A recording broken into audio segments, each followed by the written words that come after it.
Hello dear student, my name is Vicky Kumar Bahadur और आप सबका स्वागत है आपके अपने YouTube channel Rahul commerce academy में।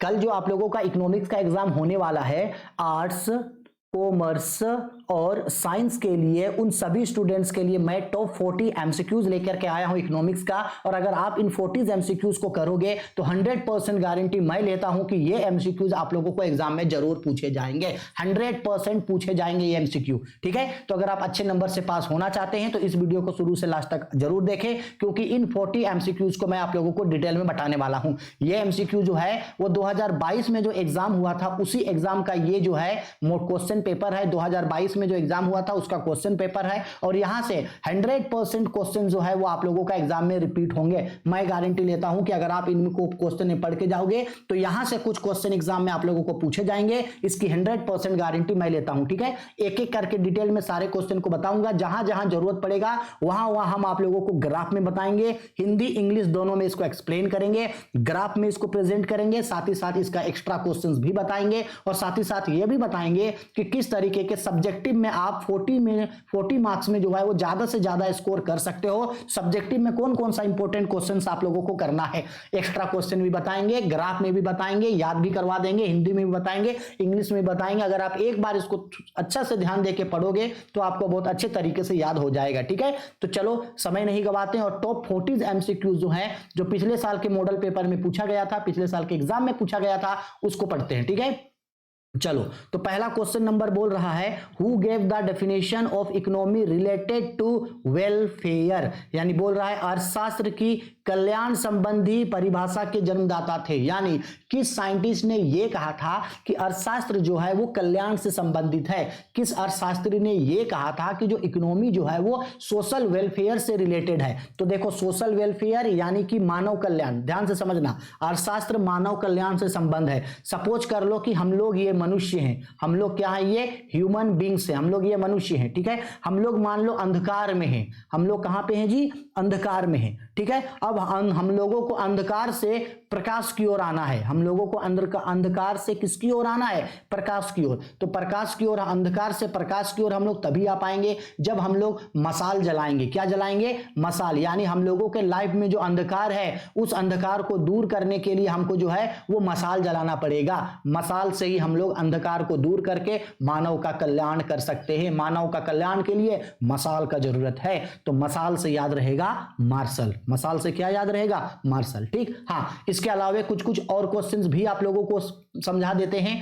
अर्थशास्त्र का जनक किसे कहा जाता है, मोस्ट इंपोर्टेंट क्वेश्चन। अर्थशास्त्र का जनक कहा जाता है सर एडम स्मिथ को, father of economics, father of economics. अर्थशास्त्र का पिता किसे कहा जाता है, तो अर्थशास्त्र का जनक कहा जाता है सर एडम स्मिथ को। याद रखना, मोस्ट इंपोर्टेंट क्वेश्चन, ठीक है। हाँ, ये भी समझ लो, रॉबिन्सन ने कौन से विचारधारा के बारे में बताया, तो रॉबिन्सन ने बताया था कि अर्थशास्त्र जो होता है वो चुनाव संबंधित समस्या है। कौन सा समस्या है, चुनाव संबंधित समस्या, यानी सीमित साधनों का समस्या है, सीमित साधनों का समस्या है। ये किसने कहा था, रॉबिन्सन ने कहा था, ठीक है। तो यहां हम आप लोगों को एक के अलावे 2 एक्स्ट्रा क्वेश्चन यानी टोटल 3 क्वेश्चन जो है वो आप लोगों को हम बता दिए, ठीक है। इसी तरह से जो भी एक्स्ट्रा क्वेश्चन जो इंपॉर्टेंट होगा वो इंपॉर्टेंट क्वेश्चन जो है वो ग्राफ के साथ हम आप लोगों को रिप्रेजेंट करेंगे। तो एक एक वीडियो को, एक एक क्वेश्चन को अच्छे से देखना ताकि एग्जाम में बहुत अच्छे तरीके से आपका तैयारी हो सके। और अगर वीडियो पसंद आएगा तो लाइक करना, शेयर करना, कमेंट करना और ज्यादा से ज्यादा दोस्तों के बीच शेयर कर देना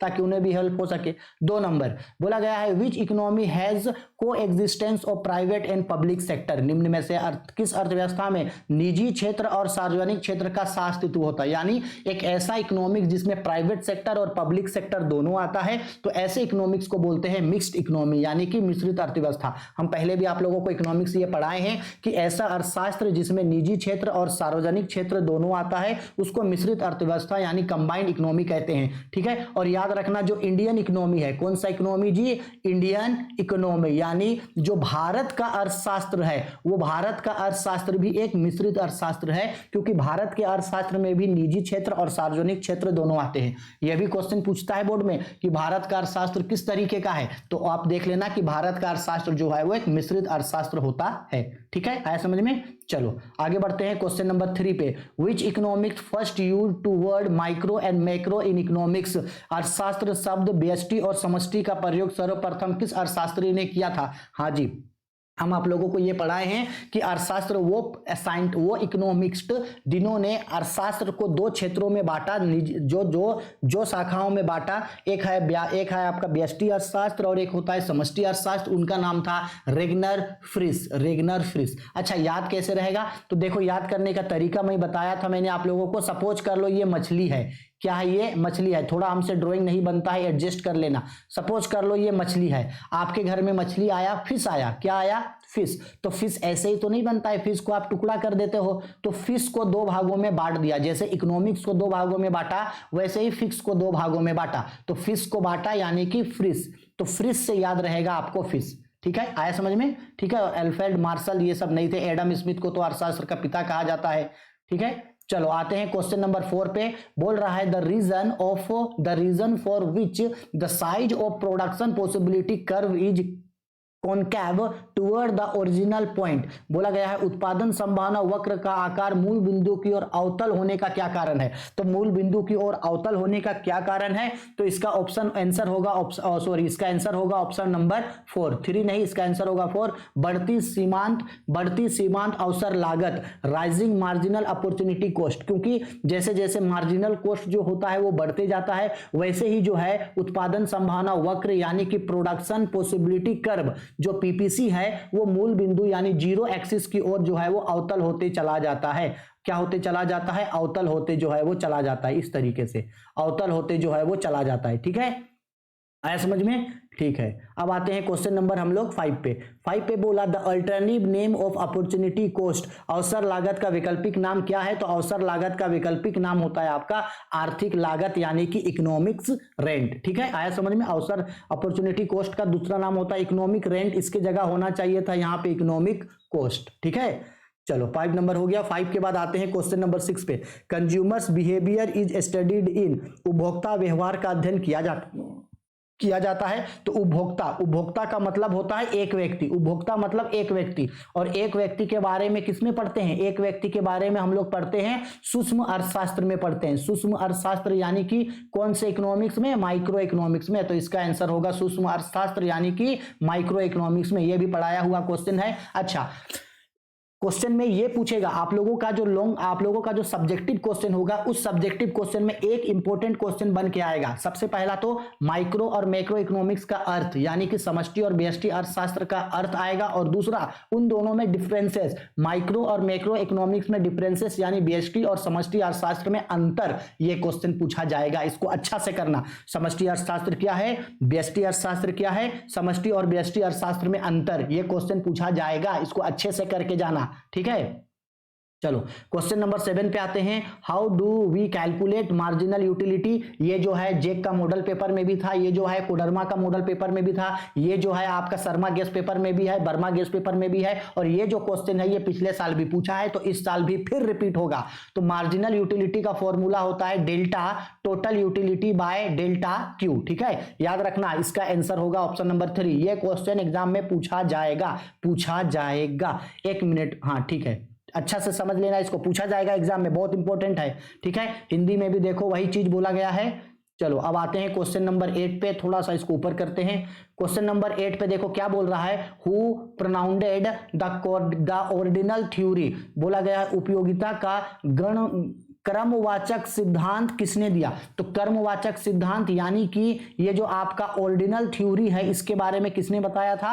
हिक्स एंड एलन ने। क्रमवाचक सिद्धांत के बारे में बताया था हिक्स एंड एलन ने। ठीक है, इसके अलावे थोड़ा सा इतना भी, ये तो ऑर्डिनल थ्योरी है ना। और अगर मान लो क्वेश्चन में ये पूछ दिया आपको कि कार्डिनल थ्योरी, कौन सा थ्योरी? कार्डिनल थ्योरी के बारे में कौन बताया था? कार्डिनल थ्योरी यानी कि मतलब होता है गणनवाचक सिद्धांत के बारे में किसने बताया था? तो वो बताया था आप लोगों को मार्शल ने। ठीक है, ऑर्डिनल थ्योरी के बारे में मार्शल ने बताया। तो आप एक बार देख लेना कि क्वेश्चन में जो है वो ऑर्डिनल यूटिलिटी थ्योरी बोला है या कार्डिनल यूटिलिटी थ्योरी मार्शल ने दिया है, ordinal utility theory Hicks and Allen ने दिया है। ठीक है, इसको थोड़ा सा आप लोग ध्यान रखोगे चलो आते हैं क्वेश्चन नंबर 9 पे। 9 नंबर क्वेश्चन पे बोल रहा है इंडिफरेंस कर्व इज, उदासीनता वक्र। हाँ, थ्योरी में यह भी क्वेश्चन पूछा जा सकता है कि उदासीनता वक्र क्या है। आप लोगों को जो 2 नंबर का जो शॉर्ट क्वेश्चन पूछेगा, 2 नंबर का शॉर्ट क्वेश्चन, उसमें पूछा जा सकता है कि उदासीनता वक्र क्या है। ठीक है, व्हाट इज इंडिफरेंस कर्व। तो indifference curve is convex to the origin, concave to the origin, both A and B, या नन ऑफ दिस। उदासीनता वक्र मूल बिंदु की ओर उन्नतोदर होता है, मूल बिंदु की ओर अवनतोदर होता है, या दोनों। तो देखो ये तो सिचुएशन तो नहीं ना बताया कि किस सिचुएशन में क्या होगा। तो हमको पता है उदासीनता वक्र जो है वो उन्नतोदर यानी कि कॉनकेव भी हो सकता है और अवनतोदर यानी कि कॉनकेव भी हो सकता है। तो इसका राइट आंसर होगा ऑप्शन नंबर 3 यानी ए और बी दोनों होता है उदासीनता वक्र। ठीक है, आते हैं क्वेश्चन नंबर 9 पे। Demand of rasgulla due to low price of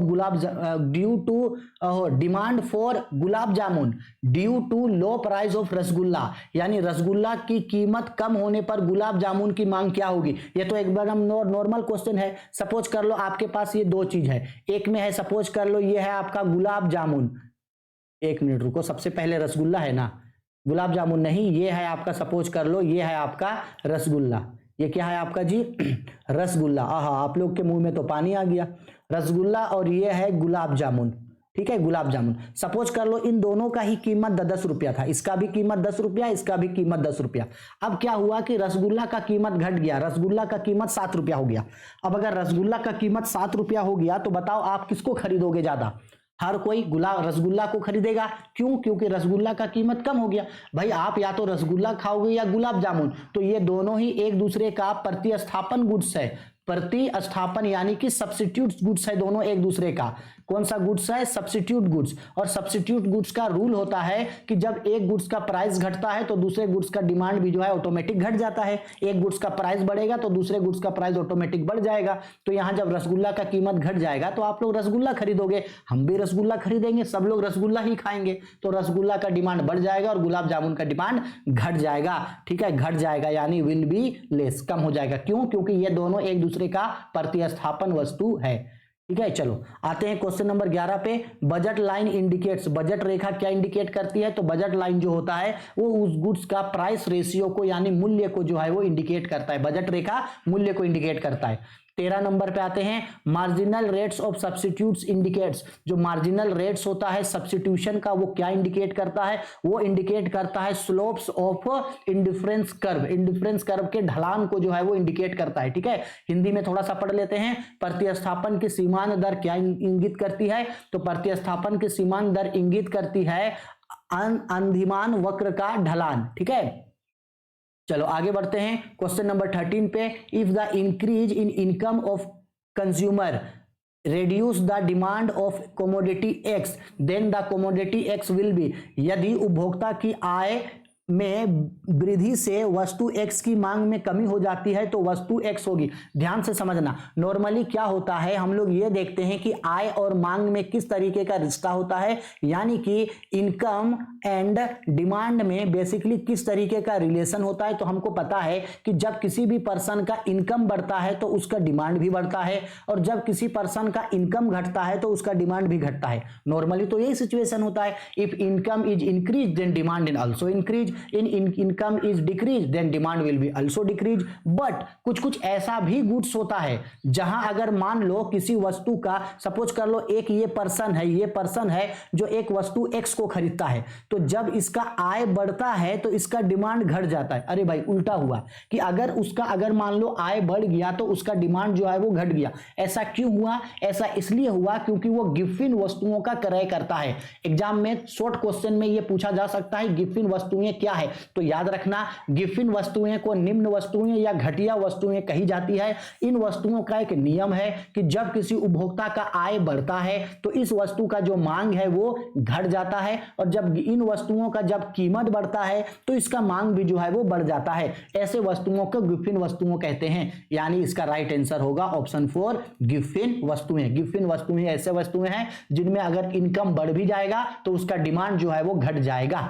ठीक है, आया समझ में? चलो आगे बढ़ते हैं, क्वेश्चन नंबर 14 पे आते हैं। 14 पे बोल रहा है if the demand line of an object is parallel to the price axis y axis what will be the value of price elasticity of demand of the item। यदि किसी वस्तु की मांग रेखा कीमत अक्ष यानी y के समांतर हो तो वस्तु की मांग कीमत की लोच का क्या मान्य होगा। तो देखो यहां ड्राइंग के थ्रू समझा रहे हैं। यहां पे मान लो एक डायग्राम बनाए हैं, ये जीरो एक्सिस है, ये x है और एक y।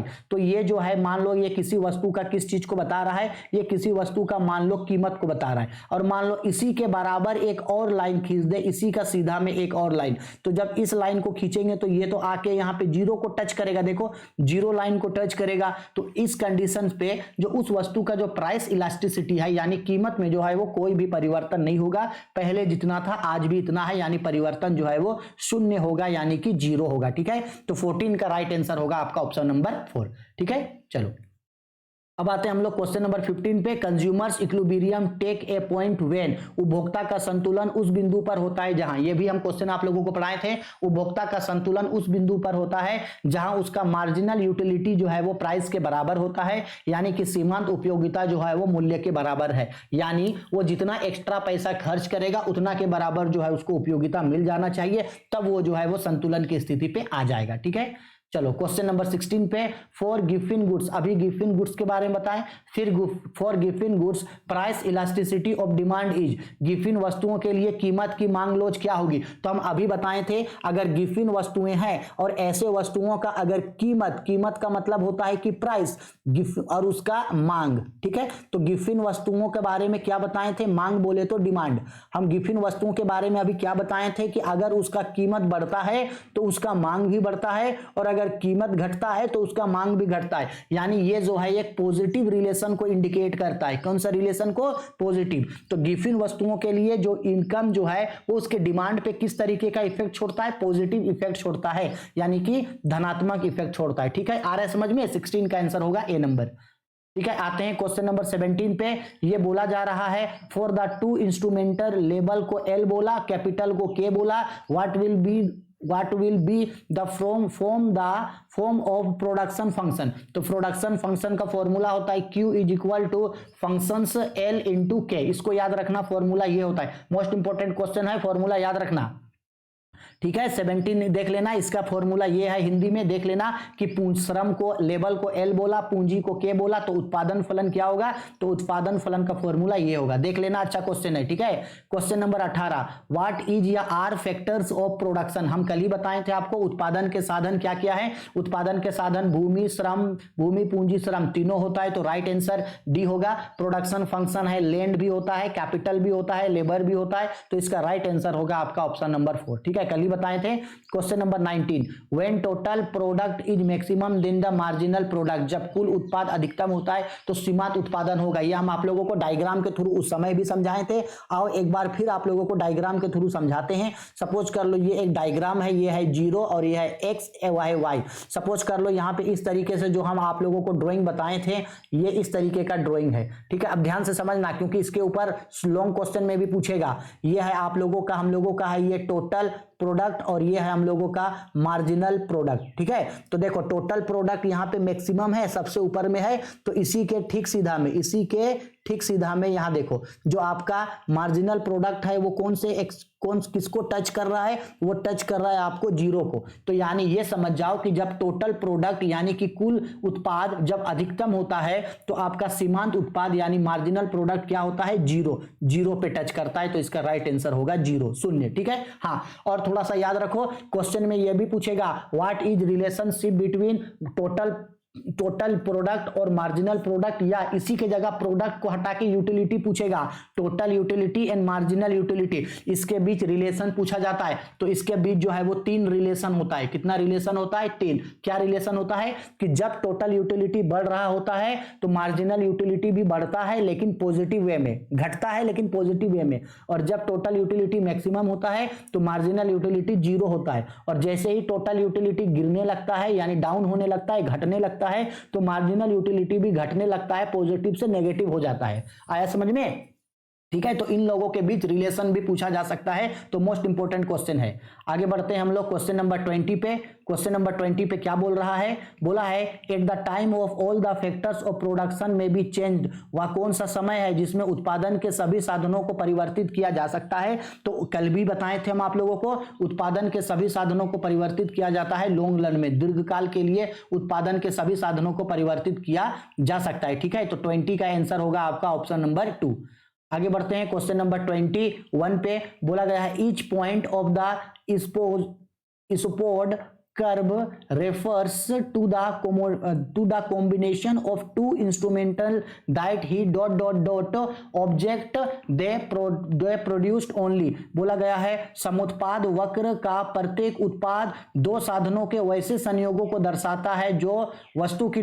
मात्रा का उत्पादन करते हैं। तो इसका आंसर सिर्फ आप लोग थोड़ा सा याद रख लेना, इसका आंसर होगा आपका इक्वल, यानी कि समान। देखो हिंदी में कैसे याद रहेगा, हिंदी में बोला है समान, तो समान का मतलब देखो यहाँ पे क्या बोला था, समो उत्पाद। समो उत्पाद का मतलब होता है समान उत्पाद। ठीक है, तो हिंदी में भी समान उत्पाद बोला, क्वेश्चन में भी समान उत्पाद, आंसर में भी समान उत्पाद, तो इसका आंसर होगा समान। ठीक है, आया समझ में। चलो आगे बढ़ते हैं क्वेश्चन नंबर 22 पे। 22 नंबर, जो क्वेश्चन डायरेक्ट बनेगा उसको आप डायरेक्ट बना के जाएंगे। 22 at what level of production does a judicious producer want to produced according to the law of variable ratio. परिवर्तनशील अनुपात के नियम के अनुसार एक विवेकशील उत्पादक उत्पादन के किस स्तर पर उत्पादन बढ़ाना चाहेगा। यानी अगर कोई पर्सन अगर किसी गुड्स का प्रोडक्ट कर रहा है तो वो किस स्तर पे जो है वो खुद को और ज्यादा प्रोडक्शन करना चाहेगा, तो वो होगा आपका वेरिएबल रेशियो 2 पे। वेरिएबल रेशियो 2 पे यानी सेकेंड लेवल पे जो है वो ज्यादा से ज्यादा प्रोडक्शन करना चाहेगा, जहां वो थोड़ा सा रिस्क भी ले सकता है और प्रोडक्शन को बढ़ा सकता है। ठीक है, आते हैं क्वेश्चन नंबर 23 पे। Short term average cost curve of the size of, अल्पकालीन औसत उत्पादन लागत का वक्र का आकार क्या होता है। तो हम आप लोगों को उस समय भी पढ़ाए थे कि इसका आकार जो होता है यू आकार का होता है, यानी इसका जो आकार होता है ये इस तरीके का जो है ये यू आकार का होता है। ठीक है, पढ़ाए थे उस समय भी इस चीज को। Question number 24, which statement is true according to the relation of total cost यानी टीसी, टोटल फिक्स्ड कॉस्ट यानी कि TFC and total variable cost. तो हम आप लोगों को बताए थे कि टोटल कॉस्ट का फॉर्मूला होता है total cost is equal to total fixed cost plus total variable cost. ये आपका टोटल कॉस्ट का फॉर्मूला होता है। ठीक है, यानी सिंपल बोला total cost is equal to fixed cost plus variable cost. तो इसका राइट आंसर होगा आपका ऑप्शन नंबर। ठीक है, आया समझ में। हिंदी में भी देख लो सेम वही बोला गया है, कुल लागत और कुल स्थिर लागत और परिवर्तनशील स्थिर लागत में कैसा संबंध होता है। तो इसका राइट आंसर होगा आपका ऑप्शन नंबर 2। ठीक है, क्वेश्चन नंबर 25 बोला गया for a firms equilibrium, firm का संतुलन का शर्त क्या है। तो बच्चा याद रखना 25 का आंसर होगा आपका ऑप्शन नंबर ए। फार्म का संतुलन तभी होगा जब मार्जिनल रेवेन्यू है वो आपका मार्जिनल कॉस्ट के बराबर है। मार्जिनल रेवेन्यू किसके बराबर हो, मार्जिनल कॉस्ट के बराबर हो, यानी सीमांत आय जो है वो सीमांत लागत के बराबर हो। ठीक है, question number 26, break even point arises when. बोला गया सम विच्छेद बिंदु तब उत्पन्न होता है। एक छोट क्वेश्चन में ये पूछा जा सकता है कि सम विच्छेद बिंदु क्या होता है। तो आपको हमको कमेंट करके बता देना कि सम विच्छेद बिंदु क्या होता है, ब्रेक इवन पॉइंट क्या होता है। मोस्ट इंपॉर्टेंट क्वेश्चन है। तो हम सबको पता है कि ब्रेक इवन पॉइंट वहां होता है जहां टीआर बराबर टीसी होता है, जहां टीआर बराबर टीसी यानी टोटल रेवेन्यू बराबर टोटल कॉस्ट होता है। ठीक है, आगे बढ़ते हैं क्वेश्चन नंबर 27 में। Supply creates it's down demand who said. बोला गया पूर्ति अपने लिए मांग स्वयं ही उत्पन्न कर लेती है। यह किसने कहा था, यानी किस अर्थशास्त्री ने यह कहा था कि जो सप्लाई जो है वो डिमांड को स्वयं ही जो है वो बढ़ा देता है। तो इसका राइट आंसर होगा आपका ऑप्शन नंबर 4 यानी कि प्रोफेसर जे बी से ने कहा था। ठीक है, चलो आगे बढ़ते हैं। आगे आते हैं क्वेश्चन नंबर 28 पे। बोला गया है if the price of goods arises by 40% but supply increases by only 10 then the supply of such goods will be, यदि किसी वस्तु की कीमत में 40% की वृद्धि हो लेकिन उसकी पूर्ति में केवल 10% की वृद्धि हो तो ऐसी पूर्ति को क्या कहेंगे? तो 28 का राइट आंसर होगा ऑप्शन नंबर 3 यानी कि बेरोजगार, इन इलास्टिसिटी। मतलब देखो कि आपका जो है उस गुड्स का प्राइस जो है वो 40% प्राइस बढ़ गया, यानी प्राइस में बहुत ज्यादा चेंजेस आया, लेकिन उसका जो सप्लाई है यानी जो पूर्ति होता है वो सिर्फ 10% हुआ, यानी कि ना के बराबर, तो उसको कहा जाता है इन इलास्टिसिटी। ठीक है, यानी बेरोजगार, यानी कि ना के बराबर चेंजेस आया है। ठीक है, क्वेश्चन नंबर 29 बोला गया है demand is in a state of excess when. देखो थोड़ा सा हम लोग इसको हिंदी में भी पढ़ लेते हैं। हिंदी में क्या बोल रहा है जी? देखो हिंदी में बोल रहा है मांग अधिक की स्थिति होती है जब, यानी कि सिंपल बात बोल रहा है कि आपका जो मांग है वो मांग कब बढ़ता है? तो मांग तब बढ़ता है जहां पूर्ति की तुलना में मांग अधिक हो। पूर्ति की तुलना में क्या अधिक हो? मांग अधिक हो। नॉर्मल बात बोल रहा है demand is higher than supply. ठीक है, यानी सिंपल बात है, आप जितना गुड्स मार्केट में सप्लाई कर रहे हो अगर उससे ज्यादा मार्केट में क्या है? उसका डिमांड है, तो इस कंडीशन पे डिमांड जो होगा वो सप्लाई से अधिक होगा। ठीक है, मांग जो है वो पूर्ति से अधिक होगा। चलो आते हैं क्वेश्चन नंबर 30 पे। In which market production indifference is found. बोला गया है किस बाजार में वस्तु विभेदीकरण पाया जाता है? तो किस बाजार में प्रोडक्ट इंडिफरेंशिएट पाया जाता है? तो ये पाया जाता है आपका मोनोपोली मार्केट में। 30 का आंसर होगा ऑप्शन नंबर ए यानी कि एकाधिकार बाजार में, क्योंकि एकाधिकार बाजार में वस्तु को बेचने वाला केवल एक ही विक्रेता होता है। अब ध्यान से समझना, लॉन्ग क्वेश्चन में यह क्वेश्चन पूछा जा सकता है एकाधिकार क्या है, उसकी विशेषताओं को बताइए। What is monopoly market, explain its features. यह भी क्वेश्चन पूछा जा सकता है पूर्ण प्रतियोगिता का बाजार क्या है, इसकी विशेषताओं को बताइए। What is fully competition market, explain its features. हाँ, और एक इंपॉर्टेंट क्वेश्चन पूछा जा सकता है कि पूर्ण प्रतियोगिता बाजार के अंतर्गत कीमत का निर्धारण कैसे होता है। In a perfect competition market how will be price is determinants, किस तरीके से प्राइस को डिटरमाइन किया जा सकता है। एक क्वेश्चन और आ सकता है मार्केट के ऊपर कि what is different between monopoly market and perfect competition market. पूर्ण प्रतियोगिता बाजार और एकाधिकार बाजार में क्या अंतर है, यह भी क्वेश्चन पूछा जा सकता है। तो मार्केट के ऊपर ये 3 क्वेश्चंस को आप लोग जरूर पढ़ के जाना। यहां से एक क्वेश्चन तो 100% है कि लॉन्ग क्वेश्चन में पूछेगा, 100% पूछेगा इन तीनों क्वेश्चन में से। ठीक है, चलो क्वेश्चन नंबर 31 पे। What types of goods do all the firm produced in a full competitive market. एक पूर्ण प्रतियोगिता बाजार में सभी फार्में किस प्रकार के वस्तुओं का उत्पादन करती है? तो हमको पता है कि एक प्रतियोगिता फार्म में विक्रेताओं की संख्या बहुत ज्यादा अधिक होती है और वो लोग एक ही टाइप के गुड्स का जो है वो उत्पादन करता है, यानी कि समरूप वस्तुओं का उत्पादन करता है, यानी होमोजियस गुड्स का जो है वो उत्पादन करता है। सब लोग एक ही टाइप का सिमिलर टाइप के गुड्स बेचते हैं। ठीक है, यहाँ कपड़ा बिक रहा है तो वहां भी कपड़ा, वहां भी कपड़ा, वहां भी कपड़ा, सब्जी बिक रहा है तो यहाँ भी सब्जी, वहां भी सब्जी, वहां भी सब्जी, सिमिलर टाइप का चीजों को बेचता है। ठीक है, आगे बढ़ते हैं क्वेश्चन नंबर 32 पे।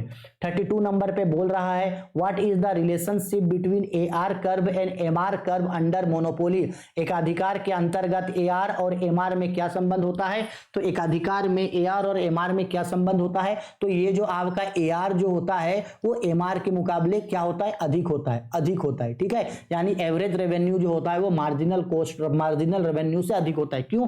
क्योंकि एक ही आदमी बेचने वाला है, तो जो बेचने वाला है वो चाहेगा कि थोड़ा सा जो कॉस्ट है उससे थोड़ा सा ज्यादा प्रॉफिट कमाया जाए, ज्यादा में सेल किया जाए, तो AR जो होगा वो MR से अधिक हो जाता है। ठीक है, चलो आगे बढ़ते हैं क्वेश्चन नंबर 33 नंबर पे। In which types of market structure is there one and only one producer of an article. किस प्रकार की बाजार में संरचना में किसी वस्तु का एक और केवल एक ही उत्पादक होता है, यानी सेलर सिर्फ एक है। सेलर सिर्फ क्या है? एक है, यानी कि किसी भी गुड्स का जो प्रोड्यूसर है वो प्रोड्यूसर सिर्फ एक है। और ऐसे होता है सिर्फ मोनोपोली मार्केट में, एकाधिकार बाजार में। वो बाजार है जहां वस्तु का केवल एक विक्रेता है। इसका मीनिंग पूछ सकता है एग्जाम में। ठीक है, आओ question number 34। What will be the total amount in taken received by a seller from the sale of 50 unit of an article of ₹6 per unit. Hindi में थोड़ा सा पढ़ लेते हैं। बोला गया है एक विक्रेता 6 रुपया प्रति इकाई कीमत पर किसी वस्तु की 50 इकाई का बिक्री से कुल आगम की क्या राशि प्राप्त होगी। यानी सिंपल बच्चा ये बोला कि ये एक सेलर है, क्या है, एक सेलर, ये कितना गुड्स बेच रहा है, 50 गुड्स बेचा, एक गुड्स का दाम कितना है, एक गुड्स का दाम है 6 रुपया, तो बताओ 50 गुड्स को बेच के उसको कितना मिलेगा, टोटल क्या बोला गया है, टोटल रेवेन्यू कितना मिलेगा, तो टोटल रेवेन्यू तो 50 इंटू 60 यानी कि 300 रुपया मिलेगा। देखो जी 50 पीस बेचा, एक पीस का 6 रुपया करके है, तो 50 पीस बेचा 6 रुपया के हिसाब से, तो 300 रुपया उसका टोटल रेवेन्यू, यानी वो कितना पैसा कमाएगा, 300 रुपया कमाएगा। ठीक है, चलो आगे बढ़ते हैं क्वेश्चन नंबर 35 में, which of the following is correct. तो इसका राइट आंसर होगा ऑप्शन नंबर ए, फॉर्मूला है, इसको थोड़ा सा याद आप लोग कर लोगे। ठीक है, याद कर लेना। 35 हो गया। अब आते हैं 36 नंबर पे, M R is so as. देखो अभी अभी ही ऊपर में पढ़ाए थे, एम आर की जगह वहां पे क्या था, वहां पे एमटी था, यानी कि मार्जिनल प्रोडक्ट था, मार्जिनल प्रोडक्ट एमपी था। देखो यहां अभी एम आर बोला, मार्जिनल रेवेन्यू, तो मार्जिनल रेवेन्यू का फॉर्मूला होगा डेल्टा एम आर बोला ना, तो M R is equal to delta T R by delta Q. Important question है, एग्जाम में पूछेगा, अच्छा से जरूर करना। ठीक है, चलो अब आते हैं क्वेश्चन नंबर 37 पे, demand curve of a firm in perfect elasticity under. एक फार्म में मांग वक्र पूर्ण लोचदार होता है, यानी किस तरीके का मार्केट में जो उसका डिमांड जो होता है वो हमेशा चेंजेबल होते रहता है। तो ये होता है परफेक्ट कंपटीशन के मार्केट में, पूर्ण प्रतियोगिता के बाजार में। इसलिए क्योंकि पूर्ण प्रतियोगिता के बाजार में जो है मांग कभी भी स्थिर नहीं रहता है, बहुत सारा परचेजर होता है, जिसके कारण मांग जो है वो इंक्रीज डिक्रीज जो है हमेशा होता रहता है। ठीक है, चलो आगे बढ़ते हैं, क्वेश्चन नंबर 38 पे आते हैं। 38 नंबर पे बोला, price of a goods in market is determined at the point where. बोला गया है बाजार में वस्तु की कीमत उस बिंदु पर निर्धारित होती है जहां, तो याद है एल्फ्रेड मार्शल ने इसके बारे में बताया था, याद रखना, मार्शल ने बताया था कि जहां मांग और पूर्ति एक दूसरे को काटे, क्या काटे जी, मांग और पूर्ति। देखो इस तरीके से, सपोज कर लो इस तरीके से, मांग और पूर्ति जहां एक दूसरे को काट रहा है, ये देखो यहां मांग और पूर्ति एक दूसरे को यहां काटा। सपोज कर लो ये डिमांड कर्व है और ये सप्लाई कर्व है, डिमांड एंड सप्लाई। तो डिमांड एंड सप्लाई जहां एक दूसरे को काटा है, यहां देखो जहां एक दूसरे को काटा है वहीं पे उस गुड्स का क्या तय होता है, प्राइस। यानी प्राइस वहीं तय होगा जहां डिमांड और सप्लाई एक दूसरे के क्या हो, बराबर हो। और इसके बारे में किसने बताया था, इसके बारे में मार्शल ने बताया था। ठीक है, तो डिमांड एंड सप्लाई, वहां पे किसी भी गुड्स का प्राइस तय होता है जहां डिमांड और सप्लाई यानी मांग और पूर्ति बराबर होता है, वस्तु की मांग और पूर्ति बराबर होता है। किसने कहा था, मार्शल ने कहा था। ठीक है, आते हैं 38 के बाद क्वेश्चन नंबर 39 नंबर पे। देखो न्यूमेरिकल क्वेश्चन है, what will be the total proponents from the product of 50 units of the commodity of a marginal input schedule of the firm given below. यानी बोल रहा है कि अगर ये एक फार्म है जो मान लो 7 क्वांटिटी का सामान बनाया और उसका मार्जिनल इनपुट ये है, इतना इतना मार्जिनल लगा, तो बोल रहा है अगर वो 50 यूनिट तक बनाया है तो 5 यूनिट तक बनाया है तो कितना रुपया लगेगा। तो देखो यहाँ पे 5 यूनिट है, 5 यूनिट तक बनाएगा, तो 5 यूनिट तक के लिए ये इसका मार्जिनल इनपुट है। तो इन सबको जोड़ दो, तो आओ जोड़ते हैं। तो 4 और 6 को जोड़ेंगे 10, 10 और 10 को जोड़ेंगे 20, 20 और 12 को जोड़ेंगे तो ये हो गया 32, 32 और 8 को जोड़ेंगे तो ये हो गया 40। तो 39 का आंसर होगा आपका ऑप्शन नंबर 4 यानी कि 40। सबको जोड़ दिए, सपोज कर लो 7 तक बोलता तो 7 तक के लिए सबको जोड़ते और ये माइनस में है तो माइनस करते, 6 तक बोलता तो 6 तक का जोड़ते। समझ में आया, बहुत सिंपल है, देख के क्वेश्चन, डरना नहीं इसको। क्वेश्चन नंबर 40 पे बोल रहा है, market price is found in. बोला गया है मार्केट प्राइस किसमें पाया जाता है, तो शॉर्ट पीरियड मार्केट में जो है वो मार्केट प्राइस पाया जाता है, बाजार मूल्य पाया जाता है अल्पकालीन बाजार पे। ठीक है, आई होप सारे क्वेश्चन समझ में आ गए। हाँ, इसके अलावे बोले थे कि कुछ लॉन्ग क्वेश्चंस आप लोगों को बताएंगे जो एग्जाम के पॉइंट ऑफ व्यू से इंपॉर्टेंट है। चलो नोट डाउन करना स्टार्ट करूं। सबसे पहला, व्यष्टि और समष्टि अर्थशास्त्र क्या है, इसमें अंतर, what is difference between marginal and what is difference between micro and macro economics. ठीक, दूसरा, टोटल रेवेन्यू और मार्जिनल रेवेन्यू में क्या फर्क है या क्या रिलेशन है टोटल यूटिलिटी और मार्जिनल यूटिलिटी में। ठीक है, टोटल यूटिलिटी और मार्जिनल यूटिलिटी में क्या रिलेशन है, यह पूछा जा सकता है। ठीक है, फिर पूछा जा सकता है वस्तु की मांग क्या है, मांग को प्रभावित करने वाले घटकों को बताइए, what is demand and what are factors to affecting demands. ठीक है, उदासीनता वक्र क्या है, व्हाट इज इंडिफरेंस कर्व पूछा जा सकता है। सीमांत पूछा जा सकता है सीमांत प्रतिस्थापन का नियम क्या है, व्हाट इज मार्जिनल यूटिलिटी, सीमांत प्रतिस्थापन का नियम क्या है, व्हाट इज मार्जिनल यूटिलिटी। ठीक है, इसके बाद पूछा जा सकता है आपको ये पूर्ति क्या है, पूर्ति को प्रभावित करने वाले घटकों को बताइए। What is supply, what is factor affecting to supply. फिर पूछा जा सकता है मांग की लोच क्या है, what is elasticity of demand. फिर अगर पार्ट बी पे आते हैं तो पार्ट बी पे ये पूछा जा सकता है राष्ट्रीय आय क्या है, राष्ट्रीय आय की गणना करने की विधियों को समझाइए। What is national income, what are methods for calculate national income. ठीक, इसमें के बाद ये भी पूछा जा सकता है एकाधिकार क्या है, इसके विशेषताओं को बताइए। What is monopoly market, explain it features. पूर्ण प्रतियोगिता का बाजार क्या है, what is perfect competition market. एक पूर्ण प्रतियोगिता के बाजार में संतुलन की शर्तों को बताइए। In a perfect competition what are the conditions of equilibrium. ठीक, इसके बाद यह भी पूछा जा सकता है आपको मुद्रा क्या है, मुद्रा के कार्यों को बताइए। What is money, explain functions of money. फिर पूछा जाएगा व्यापारिक बैंक क्या है, तो व्हाट इज कमर्शियल बैंक। फिर पूछेगा केंद्रीय बैंक क्या है, इसके कार्यों को बताइए। What is central bank, explain it's functions. फिर पूछा जा सकता है, जैसे पूछा जा सकता है आरबीआई क्या है, आरबीआई के कार्यों को बताइए। What is reserve bank of India, explain it's functions. ठीक है, फिर यह भी क्वेश्चन पूछा जा सकता है केंद्रीय बैंक के द्वारा साख नियंत्रण के शर्तों को समझाइए।